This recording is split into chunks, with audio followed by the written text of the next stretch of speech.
Everyone. I'm Carlos Chavez. I'll wait 2-3 more minutes until we start the session. So Emily, you are the first one. I just want to make sure that you can share your screen. Can you Great. just try? Yeah. Please? Hello. Hi, how are you? You're good, thanks. All right, let me go ahead and try screen sharing. Okay, are you able to see my slides? Yes, perfectly. And are they Okay. moving forward? Yep, yep. Okay, great. Okay, great. Thank you. So, couple minutes and then we start. Perfect. Yep. Sounds good.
Okay, I think we should start. We have a kind of long session.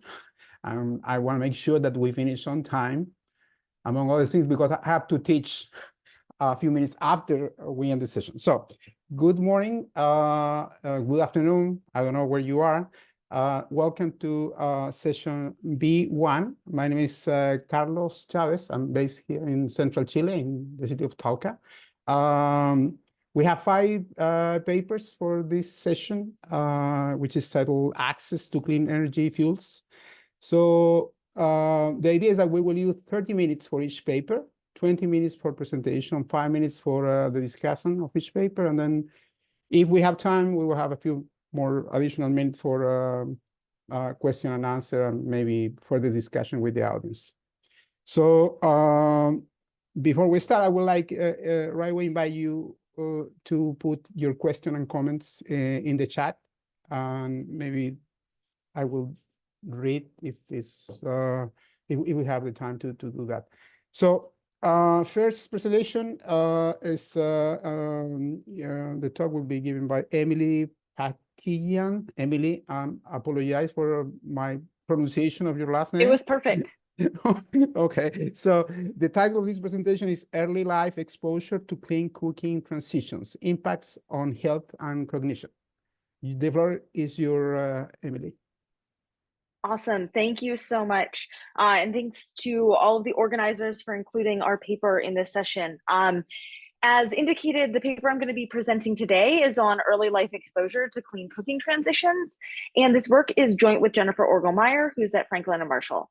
My name is Emily Paktigian, and I'm at Penn State University. So with this audience and with this workshop well underway, I probably don't need to motivate too fully about global efforts towards affordable and clean energy, but I do want to start with a brief motivation that underlies our work. So access to affordable, reliable, sustainable, and modern energy is often kind of referred to or thought of as this golden thread for sustainable development. And perhaps those adjectives sound very familiar to all of us in this Zoom room, as the Sustainable Development Goal focuses, number 7, focuses explicitly on energy access that is affordable, reliable, sustainable, and modern. We have indicators to track electrification, shares of renewables, and importantly for the presentation today, cooking technologies. Yet globally, we know that without substantial acceleration, we're unlikely to meet SDG 7. On the cooking side of things, 2.4 billion people lack access to clean cooking facilities, with the largest burden lying in sub-Saharan Africa and South and Southeast Asia. And we might be concerned about these numbers from a variety of perspectives. 3 dimensions to highlight here are health related to household air pollution and premature deaths. The environment, both related to climate pollutants as well as unsustainable forage management as it relates to the use of solid cooking fuels. And social, as we know, there are inter-household and intra-household dynamics with women and children, perhaps bearing a disproportionate burden of exposure and impact without the household. There's a large literature around air pollution, environmental and social concerns related to electrification and also related to energy access. I'll highlight just a few categories briefly before digging into the rest of my presentation. First, there's a large literature in both developed and developing countries linking air pollution exposure and consequences for health and human capital. We see this link between early life exposure to ambient air pollution and long-term health consequences, as well as evidence that fetal and early life exposure to ambient air quality, air pollution can decrease cognition and productivity.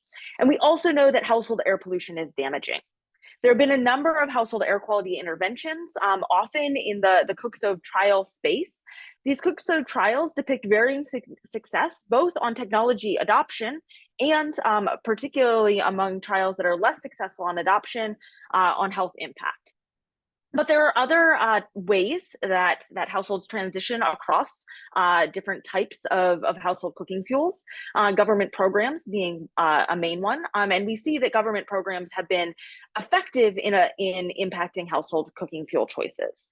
And in Indonesia in particular, which is going to be the focus of our paper, there have been existing evaluations of Indonesia's clean cooking transition, identifying both positive health outcomes for women and infants and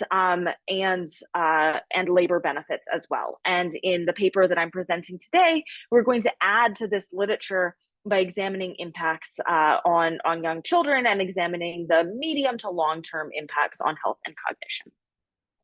So with that brief motivation, we seek to examine the following research questions.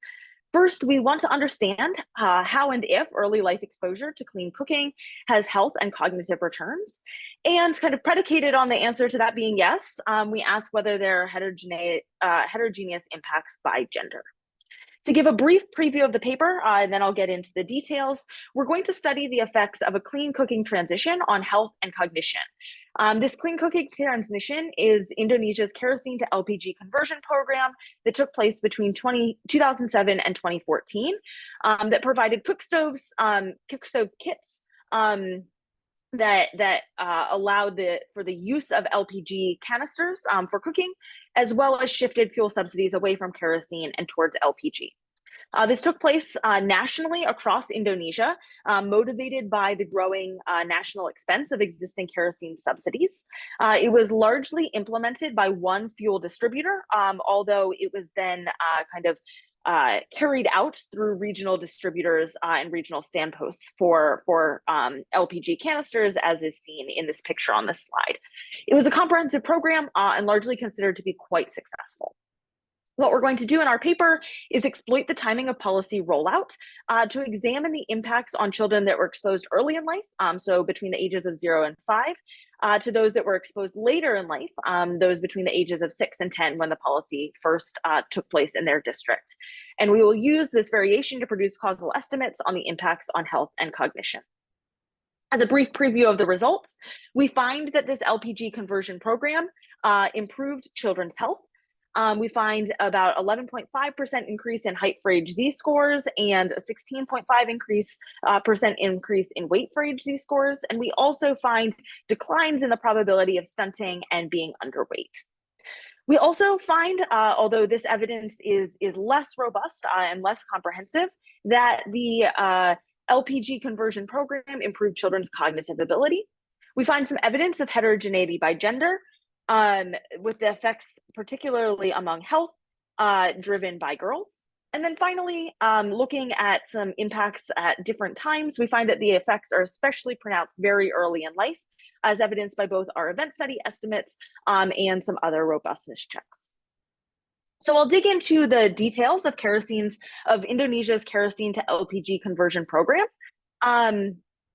First, I'll note that this was a national government effort to convert households from the use of kerosene, which was the primary cooking fuel, to LPG. This was motivated from a governmental perspective by very high prices of kerosene. So Indonesia was importing all of its kerosene, global prices were increasing. And so the subsidies that the Indonesian government was paying for kerosene were becoming quite high and unsustainable. And so there was this effort to shift households away from kerosene and towards LPG. At the time of implementation, it was the largest program of its kind, both within Indonesia, but also globally. And it was very comprehensive. By the end in 2014, it had reached over 50 million households, or 2/3 of Indonesia's population. Just to give you a sense of kind of the rollout over time, so this is a map depicting the conversion program rollout. It started in some of the more populated areas in 2007 and 2008. So those are the areas in red. And then kind of worked its way out from there in 2009, 10 and 11, and 12, 13, and 14. There are also some eastern provinces that were not converted at kind of the official end of the program rollout in 2014. Some of these areas have since been converted, and some remain unconverted. One other thing to note is that while the main transition being targeted was from kerosene to LPG for cooking, many households in 2007 were also still using biomass, and so there was some conversion between biomass and other solid cooking fuels and LPG as well as a result of this shift in subsidies.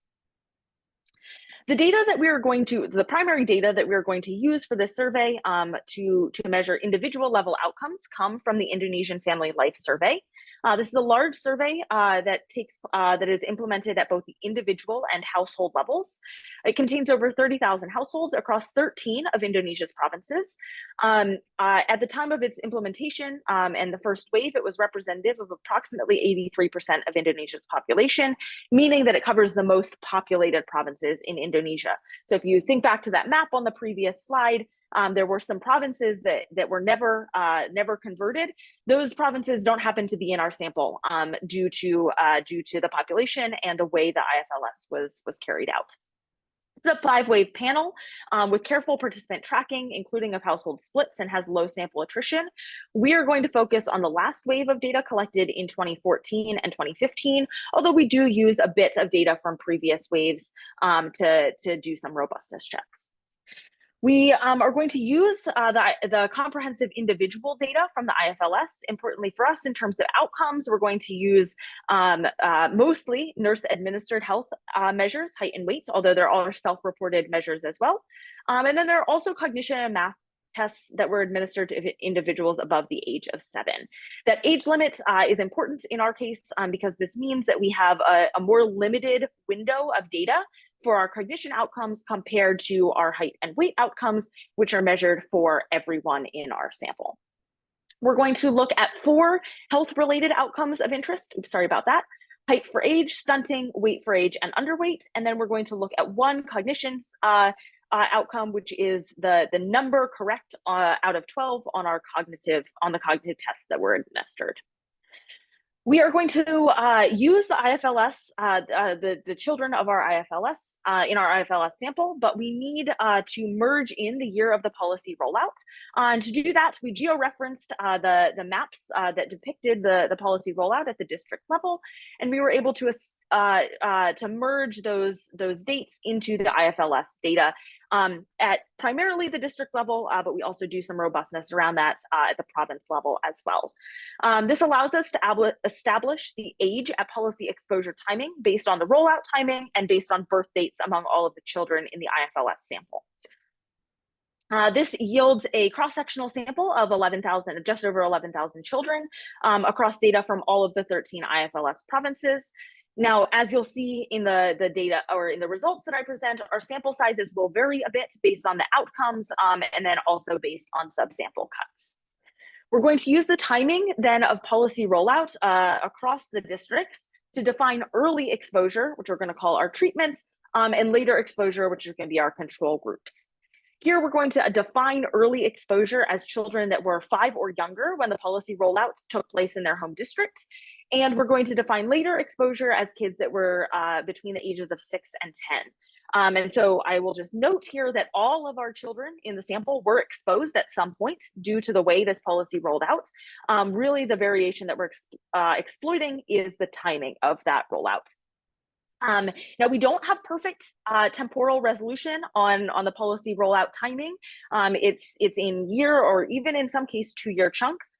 This is why we kind of use a fairly wide definition for early life exposure, children under the age of 5. And do note that there is, based on how we define this, some possible control group contamination, which should bias our results towards 0. So hopefully it's not too much of a concern in terms of interpretation.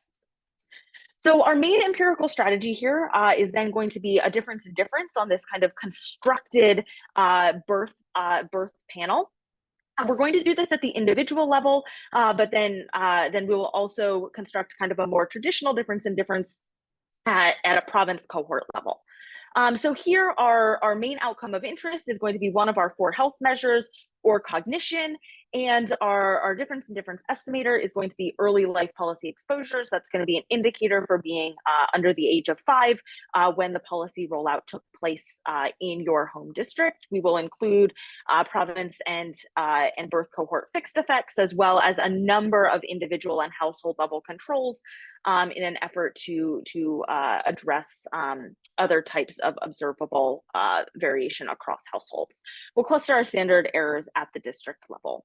We'll run this specification on our entire sample. We'll also run it separately for boys and girls to examine heterogeneity by gender. And then we'll collapse everything to the province level and run a province level birth cohort analysis as well.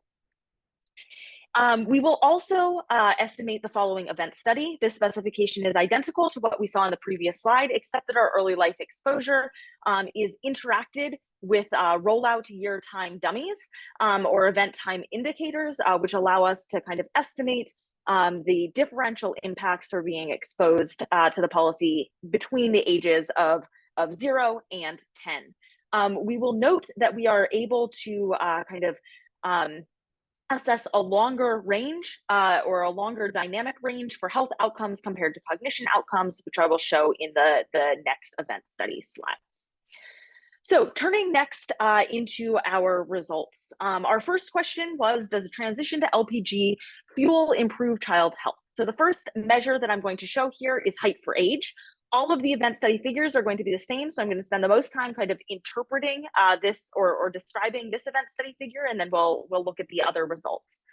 So here, essentially, what we have on the y-axis is our age at exposure. So comparing kids who are 10, 9, 8, 7, 6, 5, 4, 3, 2, and 1, and 0. And then we also include -1 for kids that could have been impacted in utero. And then what we plot out are the coefficient estimates of the effect of early life exposure. So among kids or comparing kids that were exposed earlier compared to later in life, we see very little evidence of impacts among kids that were exposed between the ages of 6 and 10. Yet compared to that omitted age of 6, we see that kids that were exposed earlier in life have higher height for age z-scores.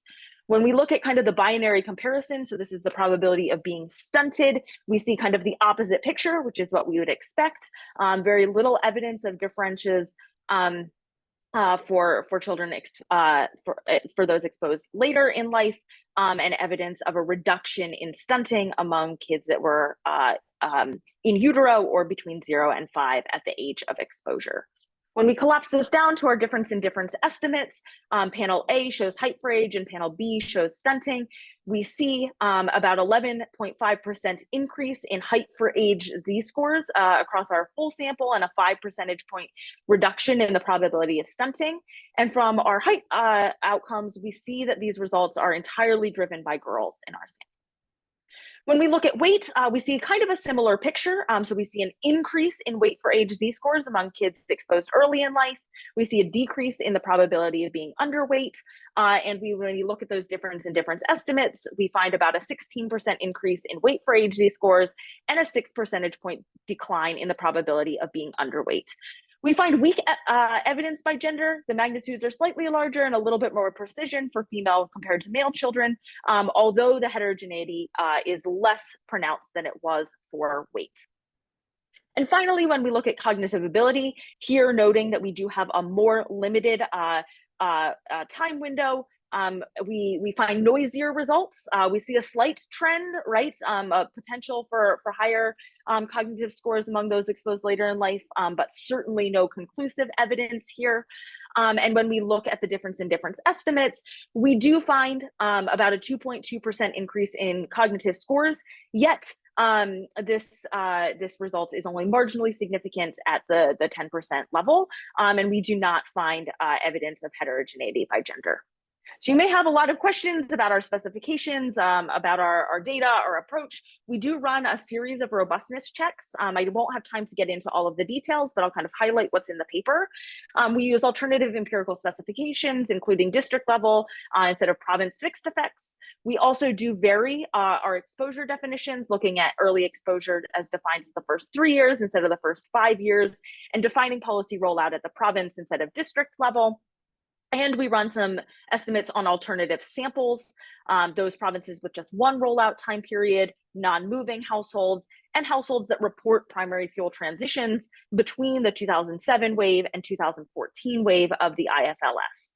And while there is some variation in the size, the magnitude of the coefficients that we estimate, and in some cases, particularly related to the empirical specifications, slightly less precision in our estimates, in general, our results are consistent with our main findings of health, kind of highly precise health impacts that are mostly driven by girls in our sample, and some evidence towards cognitive impacts, although much less robust and much less precise.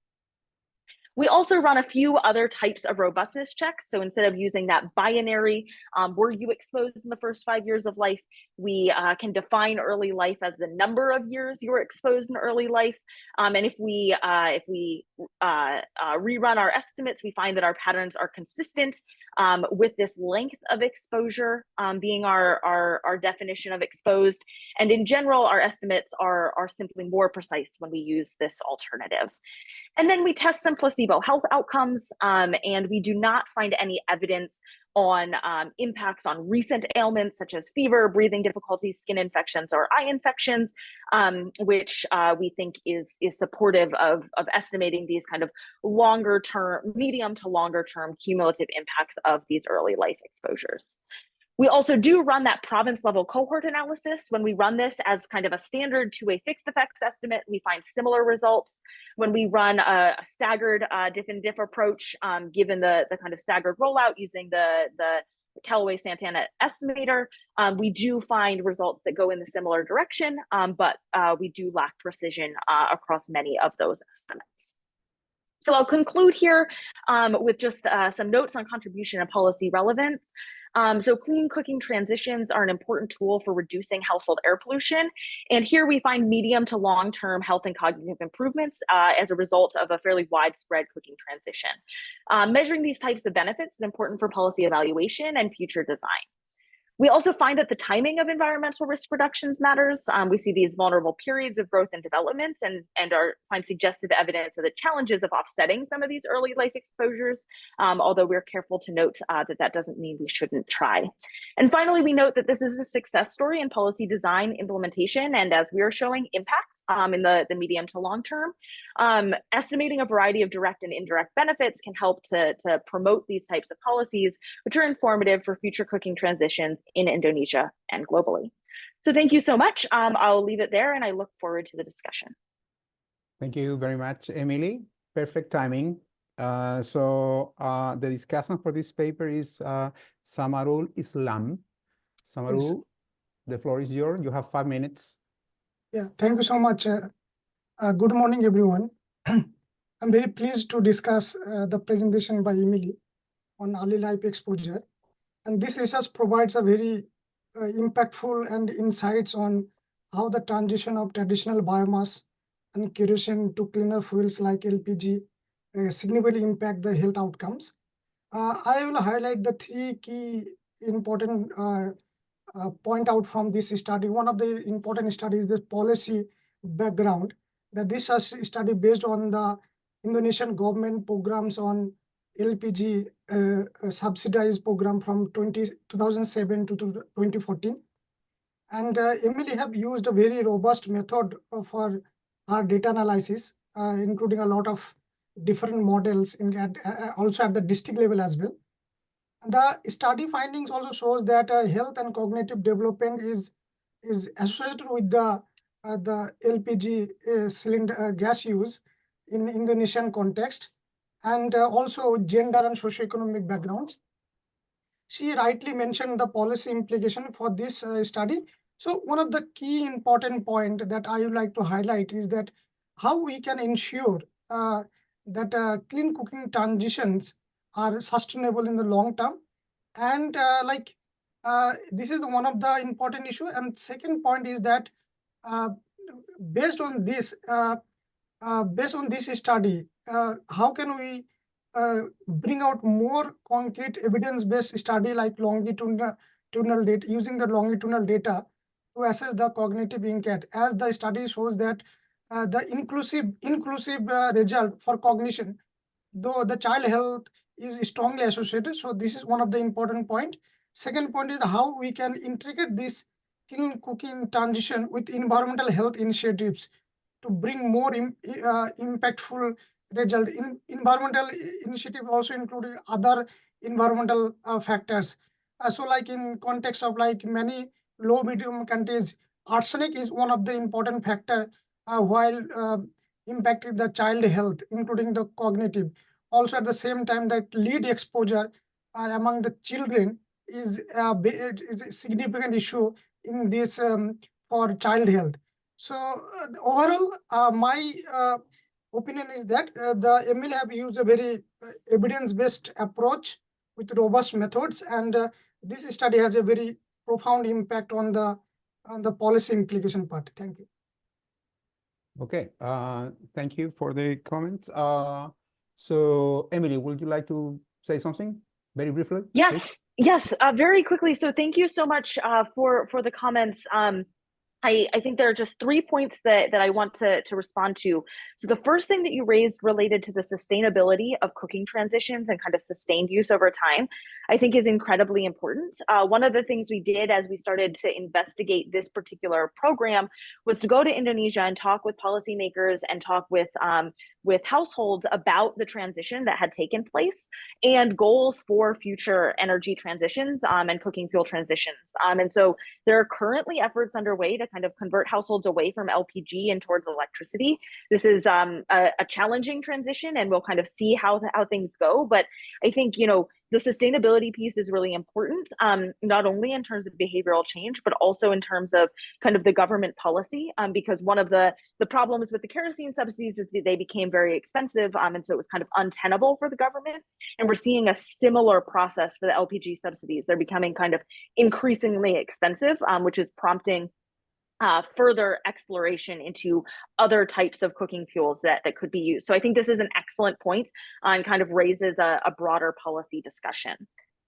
So on your comment related to cognition, I completely agree that more work is needed here. Unfortunately, we were kind of constrained with the data set in terms of the number of years that we had to evaluate, and I think that was a real challenge. But I'd love to see more work on cognition, both in kind of the air quality space and, to your other point, the impacts of other environmental hazards. So I think that this is a really important point as well. In some other work, we kind of try to estimate the joint impacts of multiple types of environmental risks, mostly on different types of air pollution, so ambient and indoor air pollution. But I think more broadly, your point is well taken, that dealing with kind of competing and contemporaneous environmental risks is a really important avenue for future study.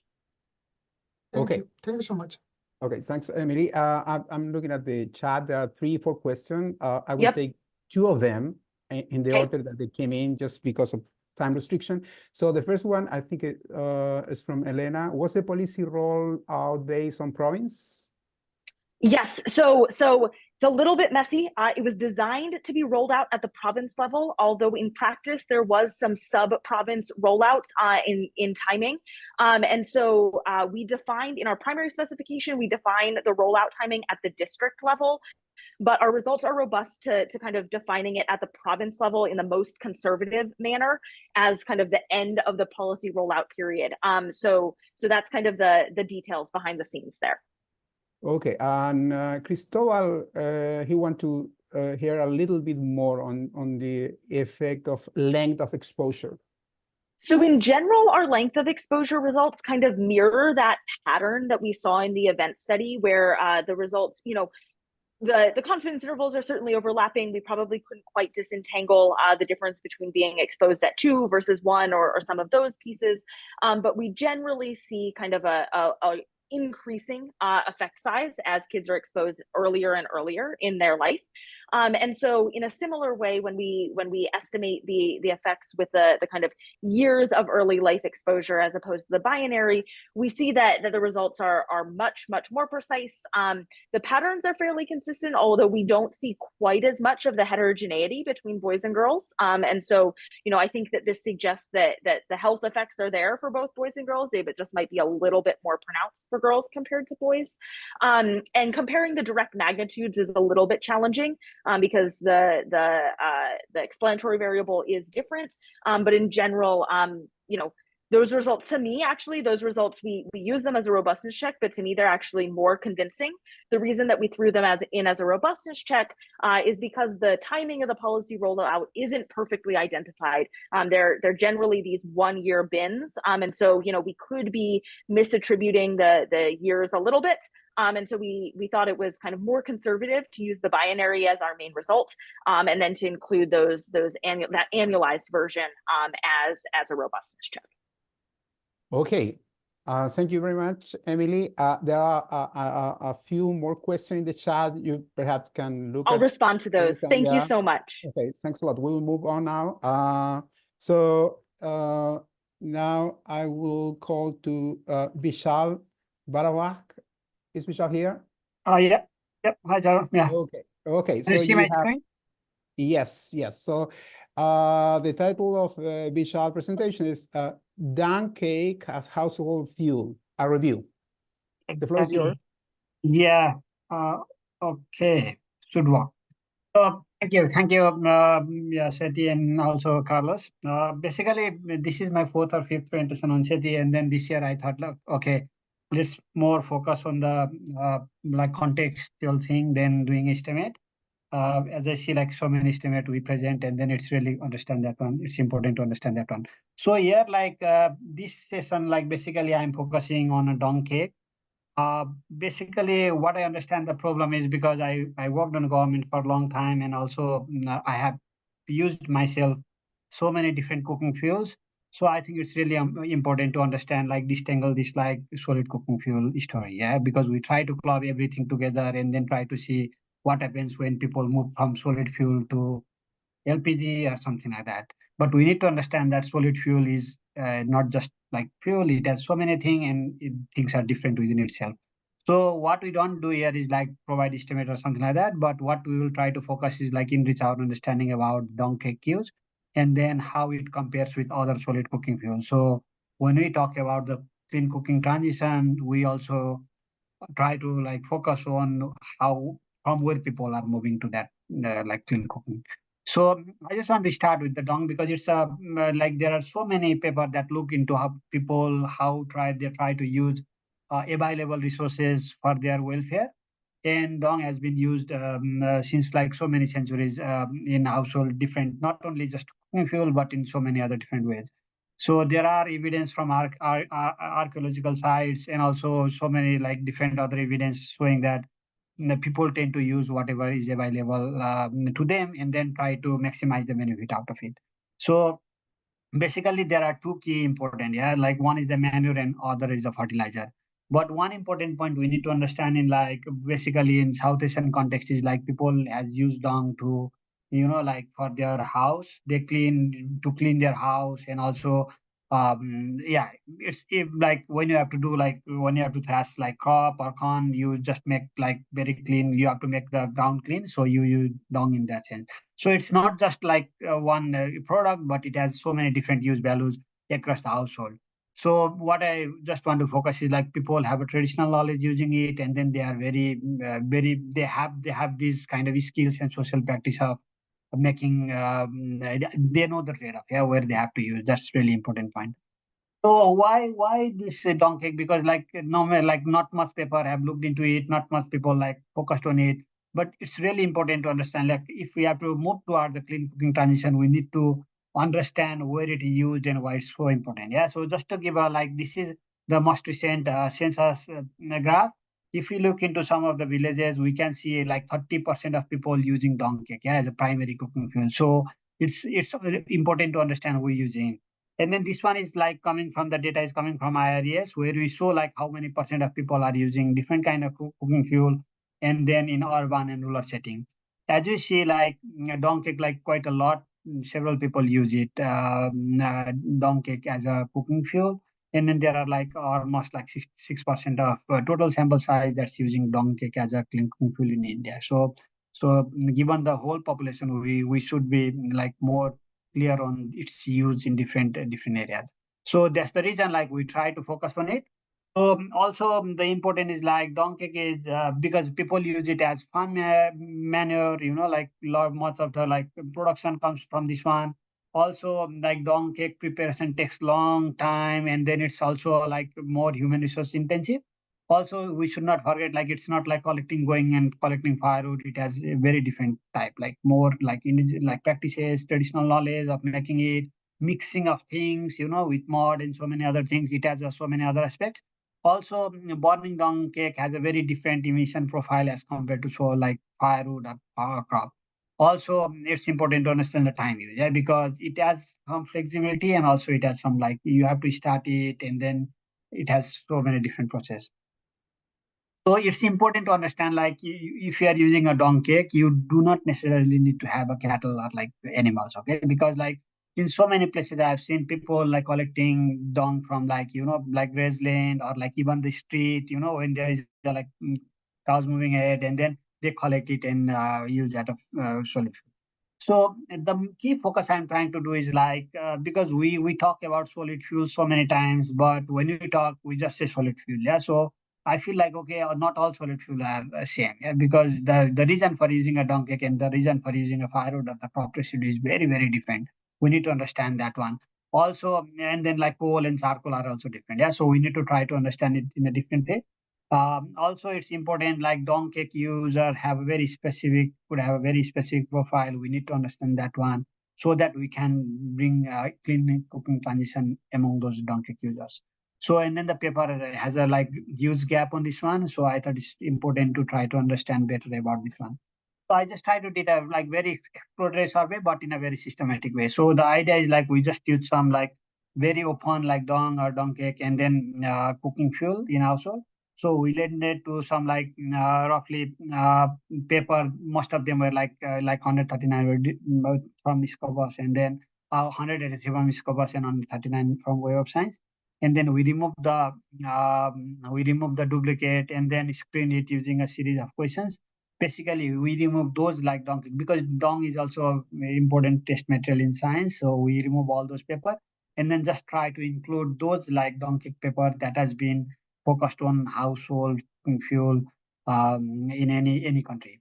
So just going to that one, like there are so many different aspects of donkey being explored, but most of them like explore the emission and then its health impact. Like very few paper that try to understand who used dong and how it's made.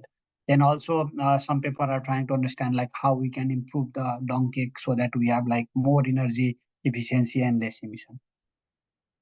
Looking into the trend, like most of the paper are focused on like South Asia, but also there are paper from other parts of the world. Like for example, in like Mongolia and also in like Tibetan Plateau, some paper in Ethiopia, that's it. So I've just pointed out into key insights so that it makes sense to all of us. So most of the like one thing we need to understand this one is like based on like the paper, we don't have like a lot of information on this one. I'll mention that one around the end. But important is like those people who have less asset are more likely to use donkey. That's quite important, yeah, as compared to the disposable income. Also important is to like it's more spatially clustered. Maybe for so many reasons we need to understand, but external context seems to have some impact on that one. And it's more common in South Asia, as I mentioned before. So burning donkey emits a lot of emission. That's true, but it's more the emission is like more worse than firewood and firewood. That's quite important. So this paper are like quite old, but they because it's basically measuring the emissions. So I think it has a lot of relevancy on that one. So as you can see, like especially on this figure, that is like donkey has a like highest emission profile, like, basically on the carbon monoxide. Also, these other figure exposure level that also illustrate like illustrate the same idea. Like donkey emission could be more even worse than firewood and fuel. So also it's important like the contribution of donkey on emission profile is quite huge, even though the use could be like less. In China, like several provinces of China, and also in different countries, as you see in this area. Also, it emits many different. It's not just like emission we talk about, like PM 2.5 and other. It has so many other different emission that could harm people health in many different ways. Like we call it like very aromatic hydrocarbons, and then also yeah, naphthalene and other so many. Yeah. So, but yeah, it's important. And then if you see into the profile, it depends on what fuel. Yeah. So and then depending on the fuel type, we get like different kind of emissions. So, but important is like some of the emissions are really high for the ton. As I mentioned before, it could be more harmful because as you see the exposure time in this figure, the left side, the right side, it shows like the within the indoor and outdoor, the exposure level, like time of exposure emission exposure is much larger for the donkey as compared to LPG and other fuel. So I just want to skip this one. So also it's important to understand how this like could result in a more severe impact. There are also some evidence on that one because out of like several papers, some of the paper have actually looked into how this health effect of this kind of different solid fuel. So, for example, we can see in like Peshawar, Pakistan, women member of household using donkey are like almost double as likely to have chronic bronchitis as compared to other. So these are because like when you just talk about the solid fuel, we need to understand like the reason is like we need to understand what actually they are using. So before we say like for example, somebody moved from like mixed fuel having some dung in their fuel, and then beyond that one, so we need to understand this the undercurrent what's happening. So also like there are evidence showing like okay improve cooking stove helps like in the left figure, yeah. But the question is like because so many people in the cold area are using this kind for like heating, because for example in cold area if you understand, so like they make it airtight because they don't have any other measure, so they close everything, less ventilation, and then burn this kind of donkey. So what that means is like more high exposure of the emission, and then it could result into many different health impact. So we need to understand not just for cooking, other like because people also use this kind of dung cake in combination of eating and cooking. So we need to understand the different level of exposure. And a lot of like air pollution as well, because when many different people like burn dung cake in different regions, like it will also finally it will be emitted outside the household. Yeah. So and then it has a huge amount of air pollution impact, especially some of the people have looked into how it could contribute to the Delhi air pollution. So we can understand like significant amount of when we like proper city is used because it born in several different parts, but there is a significant contribution in terms of like dung cake burning as well in Delhi pollution and other cities as well. So I just want to highlight this one. So I don't want to go into a number, but we can see how much it could have impacted. So also the important is like how, because like as the environment get polluted, and then when we burn this, because this is dung is a part of our environmental aspect, because we mix mud, we mix, because dung itself is a part of element, as we see, like dung has like so many other heavy metal in it as compared to dust. So when we burn this one, like it emits and then it goes into the body, because there are evidence that's showing like, okay, exposure of arsenic increases as we from the dung. Yeah, because when people burning dung also emit large amount of like arsenic with the smoke, and then it's in air. So this could have a like long-term health effect into it. So we need to understand how this kind of element that comes into the environment that carries environmental element also increases the exposure to this kind of field. So it's not just burning a fuel, but it's because we are burning an element of our environment, and then as the environment get like worse within, because like the much of the burden of the environmental degradation falls on the poor people, that finally it becomes a vector of the environmental pollution entering into the body in different ways. So this is also important point to understand. So the compromise between the dung cake, farm manure, and then the dung cake is also really important. Some paper has talked about it. So they are more talking about like when people try to make like, okay, what they want to use. And then some of the people are showing, okay, if they are burning the dung cake, then maybe they are having a like more benefit in terms of like economic value. But what we need to understand is like the context matter. Yeah, where you are doing.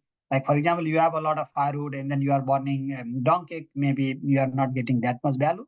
But if you don't have alternative fuel, and if you are using dung cake to just replace the like LPG and all those fuel that you need to pay gas money to buy, then you might be better off using it. So it depends on context, but there are like pros and cons. And then if people are not using the farmer manure, then they are spending a lot of money on the chemical fertilizer. So that's what the basic idea is.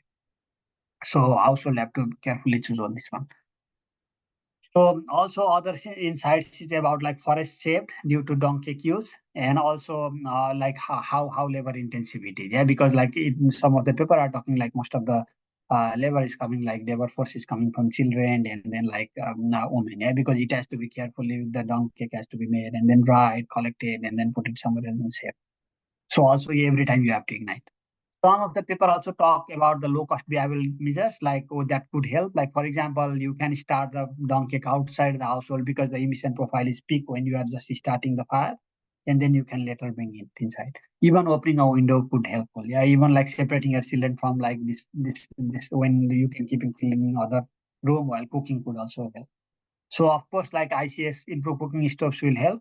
But the problem is like if it is in like many different informal settlement, and then it becomes difficult, because this kind of improved cooking stoves need some kind of basic infrastructure for putting like chimney and all those things. Biogas is great. That's what a lot of them talk, because it provides manure and it also provides energy. Yeah, so that's great.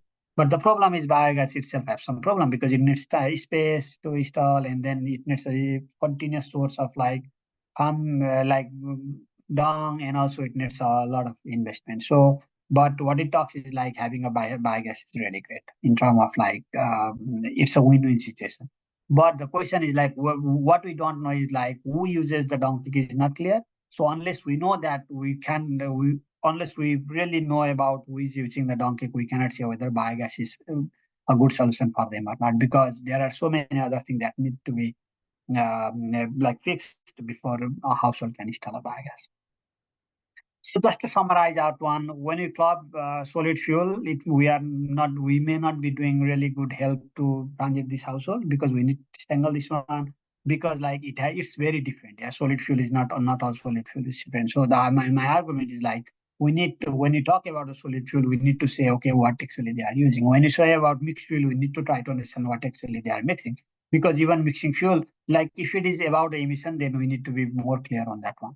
So also important is like, what we know is like, we don't know a lot of things about the donkey user, because it's like, it's especially cluster maybe, or like who is using it, maybe some people who actually doesn't have access to firewood, or like rural urban people, and like urban people who are really lacking many different kind of other kind of alternate fuel or something like that.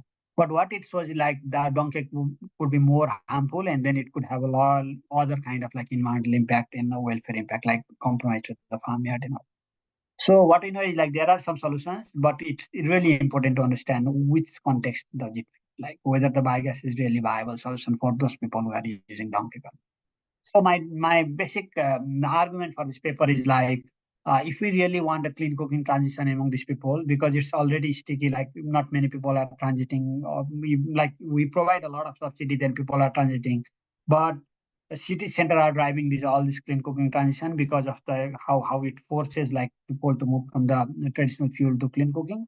But if you really want to people to move from like existing traditional fuel to clean cooking fuel, we need to understand the actual why they are using all this, what's the advantage they are getting from this one, and then start our process of thinking from there to define a really good, identify a really good and viable working solution for them.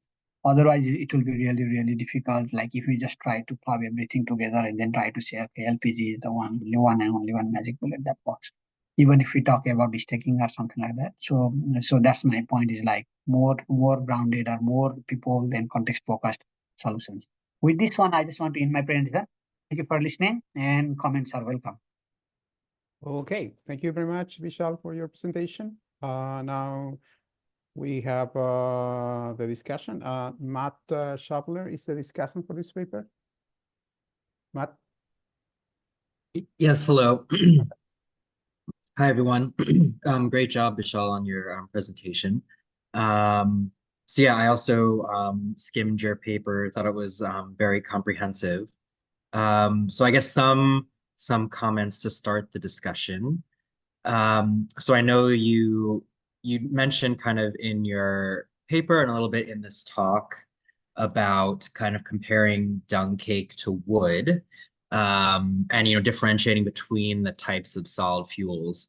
So I think like you may get some pushback depending on the framing about kind of this promotion of wood. I agree with you that wood has lower emissions than dung cake, for sure, and I think numerous studies have shown that. But I think it's the messaging around whether it's worth time and effort to actually try to increase use of wood, or if we should try to just go to cleaner fuels, right?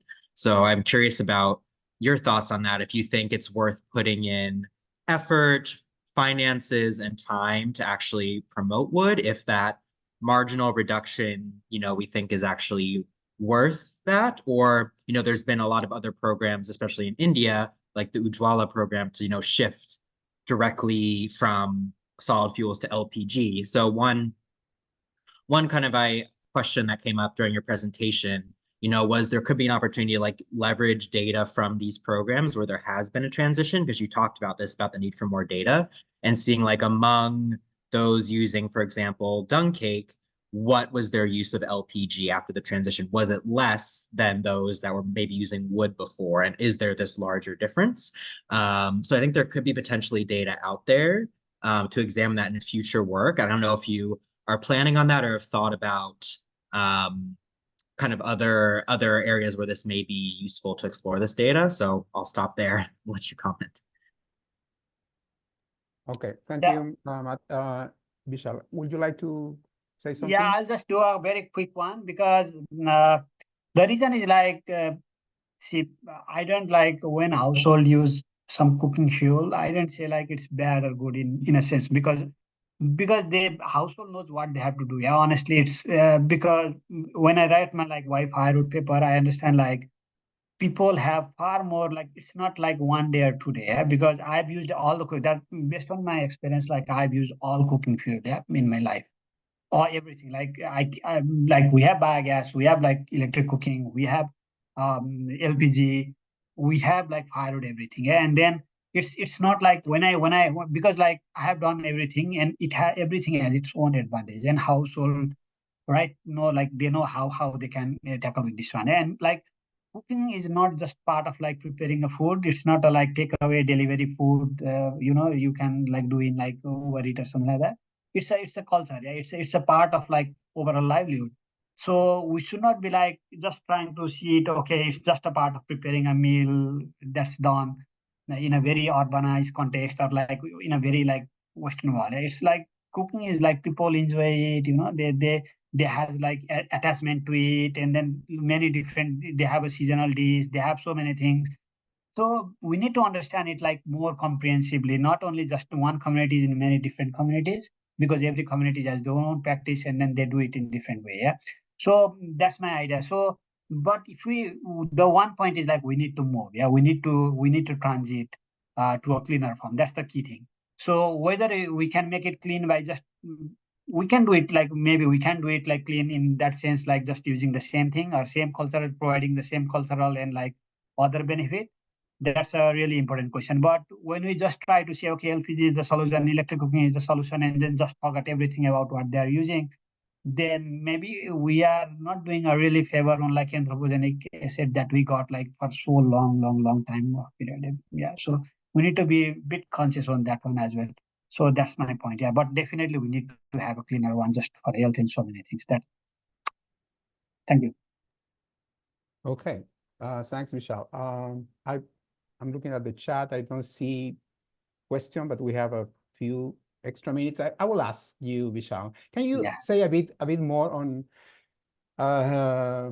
what that, from your perspective and after your review, what are the kind of critical areas for future research? If you can mention one or two main areas for research, and also you can highlight kind of policy issues. What would be the more critical ones from Yeah, exactly. First one is like, thank you, Darul. It's really important. The first one is like, we should stop saying, okay, prescribe solution, okay, to household.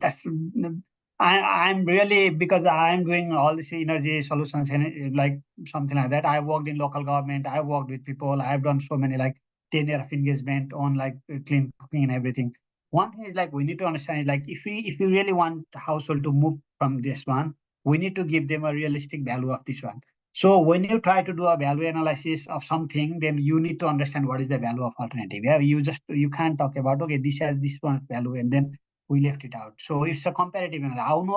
Household have they know what is the value of the traditional things, and then but if they know like the value of this one, then it's really important. Yeah, one thing. Also, it's we need to understand like context has to change, like because the transition in urban areas, most of the clean cooking transition in the whole world has been a change in the context. It's not like more about how we provide subsidy and something like it helps, but the transition is really important. Like transformation of the context is really important. For example, you are burning firewood. When you change your household from traditional to a new type of building, then the same smoke that is thought to have or like increase the strength of your bamboo and something like that in the traditional household setting will become like it will stain your new house or something like that. See, it's the dynamics, the same thing they are using, but the benefit they receive will largely depend on the context. Not just I'm talking about the like house subsidy and policy instrument, but how their surrounding change, their housing, the painting, the color of painting, the material they use, so many things. So we need to understand this kind of things to really dig into, and then make clean cooking work for everyone. Yeah. Okay,